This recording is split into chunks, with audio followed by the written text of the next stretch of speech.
Okay, I think we're good. We got Coach L.A. O'Neal, Tallassee Tigers, getting ready for another season, 2024 campaign with a brand new coach. Coach, welcome in. I appreciate it, Mike. Appreciate you having us on today. Appreciate you being here. Talk about how it's been so far since the transition, moving into your first season. It's been a smooth transition. The superintendent, the administration has been fully behind us. The community has been behind us. Kids been showing up for workouts. We've been at it since March, getting after it. We hit the summer rolling, and so we're ready for some football now. It's our season now.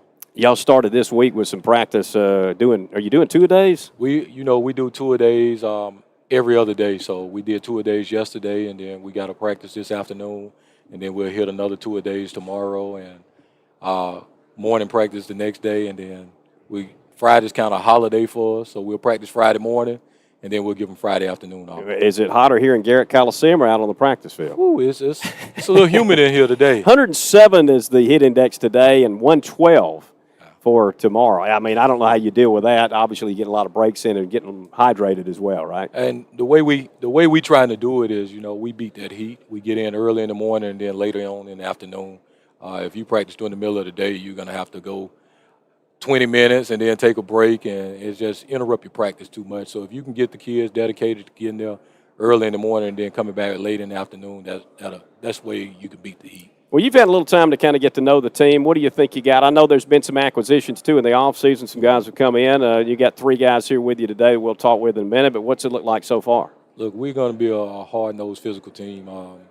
What we're going to be disciplined, we're going to be fast, and we're going to be smart. That's just the name of the game right there, and we're going to impose our will on some people.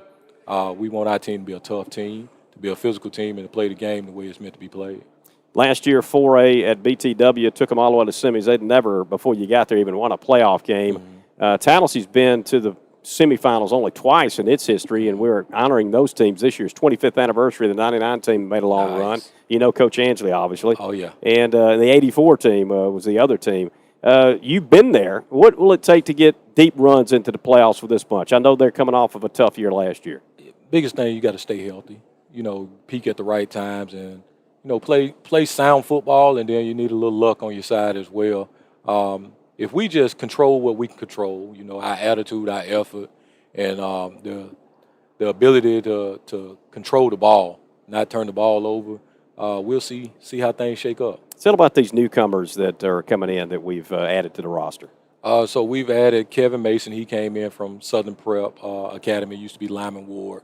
Little Josh Griffin is an acquisition, but he's coming back home. He came back from Montgomery Catholic. Jordan King came in from Pike Road. And then we had Big Mike came in from Pike Road as well. And Tiny Green came in from Dayville. But he's a Tallassee kid, but he was just going to Dayville. Those are the five guys that we brought in. And then you put that on top of a big senior class with the leadership like the guys we got right here with Joseph Hooks and Chase Chumley and Carter Sayers. You can do some special things with a group like that. Three seniors that you just referenced, we'll let them talk for a minute. We'll just go down to the end, Carter. You got the mic in front of you. I know, Coach O'Neal, you've done a little thing with some changing up of the lineup, and Carter was quick to jump into a new spot. So talk about that. Yes, sir. It's kind of starting it out some linebacker. See, this mic may not be turned on. We're not getting sound off of it. Switch to this one. See if we get lucky on that one. Yeah, I'm still not hearing it. But anyway, put these on. That'll work. We'll go with plan number 3. All right? Now we got you. So this summer, I was playing outside linebacker. And then after an OTA, Coach O'Neal asked me if I was willing to change roles for the team to help the team in places where we're struggling. And it was kind of an easy decision because he's bigger than me. And Coach O'Neal, he talked to me and all that, and it was really an easy decision.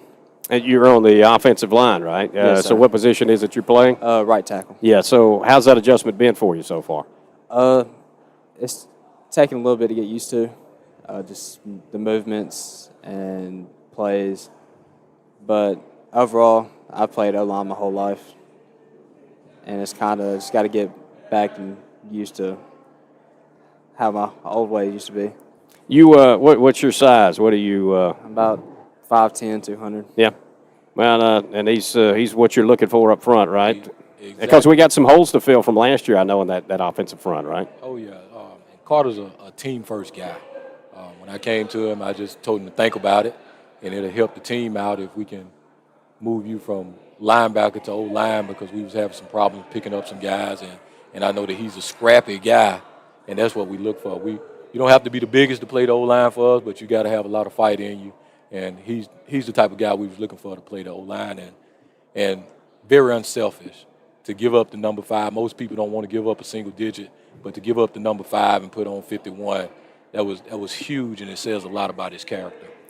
Chase, we'll let you talk next. Chase Chumley is one of the guys who, I guess you play both sides like you did last year, right? A little offense and defense, receiver and in the secondary. Is that correct? I've been rotating in a little bit on defense, but as of right now, kind of mainly receiver. So what's that been like for you with what we've got? I know there's some other weapons around you now, and what do you think with, I guess, Trent coming back at quarterback, right? Well, yes, sir. We have a lot of depth this year, and got like you said, a lot of weapons, a lot of stuff like that. So that's going to help us out. Just not going both ways and all that like that. I mean, that plays a big role, and having a lot of depth is always good. What's the biggest difference in the offense that you can let us know about that you've seen since last year?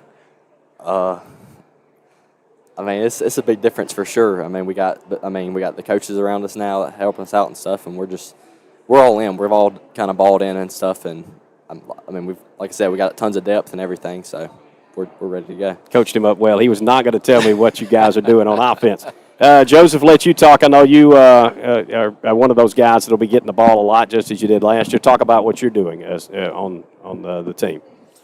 Well, I'm mainly like outside linebacker for Tallassee, and I've been rotating in for running back, but I've been doing good and very well on defense most of the time. But when they need me on offense, I go with the offense and like learn the plays and do what I need to do for offense and defense. What's it like to have the depth to be able to just take a guy that's an athlete like these guys here and just say, look, we're just going to focus on this position and that's what you're going to do? Look, it helps out tremendously, especially in 4A ball, because most of your teams are playing both ways. Most of your skill guys are playing both ways. And if you got guys that's fresh in that second half and in that third, fourth quarter, and other teams are kind of gassed a little bit, but you're still going full speed, it gives you unlimited options on what you can do. And to have guys that's as athletic as our guys and guys that can create matchup nightmares as our guys right here, it makes us more dangerous in our offensive scheme and defensive scheme. We can't run away from the fact that before you got here was a tough year last year. We only won one football game. But I'm hearing very good things and optimism. And I think I've talked to some people who've talked to you, and you say, we plan to win every single game. So I know it's a one game at a time approach, but I think you feel confident with what you got, that you can go out and compete every week. Our goal is to be 1-0 after every game. That's our goal. We're not going into any games thinking that, well, if we can just stay in the game, our goal is to win the game. Our game plan is always going to be to execute, to come out on top, and our kids done bought into it. Our kids is in the OTAs this summer. We think we can win every game, and that's the mindset you got to have to be a really great ball club. And y'all had a pretty good summer, didn't you? We had a phenomenal summer. Yeah. You got 4 first road games of the season. You start at Montgomery Academy, and then you don't come home till September. That was a shift in the schedule, basing it on the turf that's supposed to be coming in. It's going to be a little later than we planned. But how do you approach that, 4 road games to start? I'm a little different. I'm one of those coaches that I like being on the road. I come from an old school coach where if we had a bully, you want to beat that bully on his field. So when us going on the road and playing some quality ball clubs, it's just build confidence in our kids if we can go on the road and get some quality wins at the beginning of the season, going into that stretch of games where we're going to be playing a bunch of region games. Well, we appreciate y'all coming over today. I know you got some more folks to see. Good luck. We'll be talking to you throughout the season. I appreciate it, Michael. Yeah, thank y'all for coming in. Of course, Coach L.A. O'Neill with 3 seniors for the Tigers, Carter Sayers, Chase Chumley, and Joseph Hooks. We'll continue more River Region Sports Prep Media Day from Garrett Coliseum. Thank y'all. Good job. Appreciate it. Yeah, no problem. Thank y'all. We'll see you in a little bit.